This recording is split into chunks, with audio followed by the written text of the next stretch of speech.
In today's video, I'll guide you through how to fix that there was a problem with the server 400 error on the YouTube app. So let's dive right in. First, open the Settings app on your phone. Scroll down and find the Apps section, then tap to open it. Depending on your phone model, this option might be labeled Apps Management or just Apps.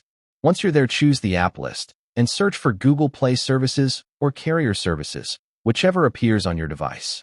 Tap on it to open its settings.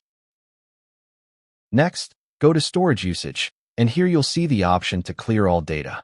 Tap to clear the data for Google Play Services. You can also repeat the same process for the YouTube app.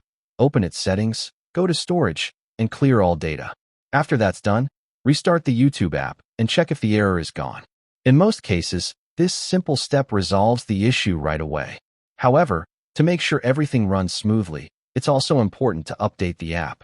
Open the Google Play Store, go to the YouTube app page, and tap Update if an update is available. Once the update is complete, relaunch the YouTube app. It should now be working perfectly without any server errors. And that's it. Your YouTube app should now be running smoothly and error-free. If you found this video helpful, don't forget to like, share, and subscribe for more simple and effective tech tutorials. Thanks for watching.